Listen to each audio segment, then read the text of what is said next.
Prieš mėnesį YouTube platformoje pasirodė kanalo Trečia lentyna autoriaus Arno Gutausko vaizdo įrašas, kuriame yra kritikuojami patyčias, smurtą skatinantys ir neadekvačius iššūkius darantys Lietuvos nuomonės formuotojai, dar kitaip vadinami influenceriais. Įraše teigiama, jog vaikai garbina tokius kūrėjus ir iš jų ima pavyzdį. Bet žmonės jį provokuoja, tada jis pradeda nervintis, keiktis, daužyti sienas. Jie renkasi prie jo namų, barbena į duris, mėto akmenis, štai kaip atrodo jo langai. Beveik kasdien vaikai į jo langus suleidžia bent po pakuotę kiaušinių.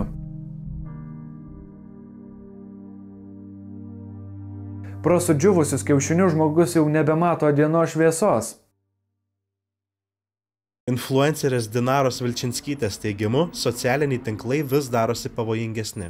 Vaikams tai man čia tikrai atrodo labai pavojinga terpė, nes ir visokias patyčias iššaukia, kiek ir visokių savižudybių, ten visokie tie iššūkiai kažkokie, kur užsieniai netgi ir į Lietuvą pareina dabar jau banga tų iššūkių, ten visokiausių kažkokių nesąmoningų. Tai, sakyčiau, kad pavojingas vaikams tikrai yra pavojingas dalykas.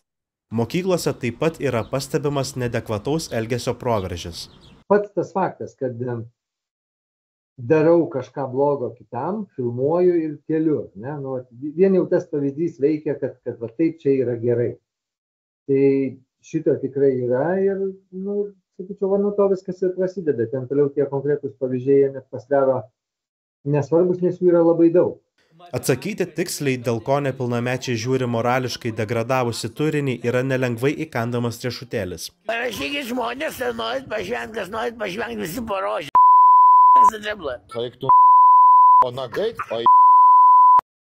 Socialinių mokslų daktarė Marija Šupa išskiria tam dvi priežastis. Influenceriams duodama galimybė peržengti viešai ribas ir vaikų įprotį atkartoti tai, ką jie mato. Žmonės įvairiausių bendruomenėse tikrina ribas. Ar galima papaustinti kažką su žiauriu elgesiu su gyvūnais, ar galima išpublikuoti kažką su keiksmažodžiais. Artimiausio aplinkoje šeimoje aš matau patyčias, tam tikras patyčių formas galbūt. Mokykloje aš matau, kaip suaugę tai daro, internete aš matau, kaip suaugę tai daro, tai aišku, kad aš bandysiu atkartoti ir žiūrėsiu, kas bus. Vilniečiai pritarė, jog neadekvatūs influenceriai daro neigiamą įtaką vaikams. Tai aš tai labai neigiamai atsiriboju, visiškai neseku, nežiūriu tikrai ir ypač tų trendų visų nepalaikau. Aš tai manau, kad iš viso neturėtų tokių dalykų būti. Nelabai kažką manau, nelabai kreipiu dėmesį į tokius žmonės. Aš manau, kad jeigu jie turėtų atsakyti už savo veiksmus. Tai ką manai apie influencerius, kurie daro neigiamą įtaką jaunimui?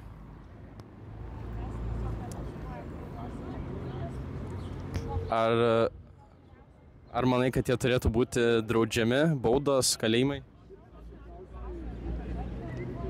Pasak progimnazijos direktoriaus, TikTokas vaikams dabar yra tiesa, gėris ir grožis, o jame matomas neadekvatus turinys atsiliepia per vaikų veiksmus klasėje.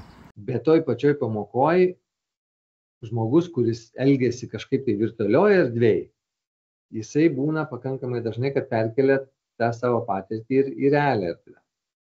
Tai tie vaikai, kurie mato kažkokį tai elgesį, neslėpkime, tam TikTok'e ar kažkuriam kitam socialiniam tinkle yra ir patyčių iš suaugusių tų atvejų, tai paskui persikelia tiesiog į klasę. Ekspertė pabrėžia, kad kalti ne tik influenceriai, bet ir vaikams sukuriama griežta aplinka. Labai daug kur vaikai jaučiasi neturintys galios, yra labai daug kontrolės. Mokykla iš principo yra kontrolės įstaiga. Pamokos, viskas labai griežtai sunormuota. Viešojoje erdvėje kyla daug diskusijų dėl vaikų psichologinės sveikatos socialiniuose tinkluose. Dinara Vilčinskytė siūlo blokuoti paskyras, kuriuose yra propaguojamas antisocialus elgesys. Reikalauju gerbti vierchus Lietuvos. Baig taip kalbėt. Iš tikrųjų, kam reikia tokių žmonių? Kas protingesnis tapo Maibacho ten visokius video žiūrėdamas ir panašiai. Aš tokius profilius, tokius neadekvačius žmonės tiesiog blokuočiau ir, tegul jie tyliai būna kažkur, o ne visuomeniai rodosi, ten dar tuo labiau vaikus ten motyvuoja kokias nors nesąmonės daryti. Tuo tarpu Šupa sako, kad komunikacija su vaikais yra daug svarbiau negu turinio kontrolė, nes ją vaikai gali apeiti labai lengvai. Man atrodo, daug svarbiau yra kartu su vaikais žiūrėti irgi patį įvairiausią turinį, kad būtų galima pasidalinti įspūdžiais, aptarti, jeigu aš net nežinau, ką jie žiūri. Pasak amerikiečių tyrimų centro Pew praeitų metų atliktos apklausos, paaugliai nuo 13 iki 17 metų daugiausiai naudojasi YouTube'u, TikTok'u ir Instagram'u.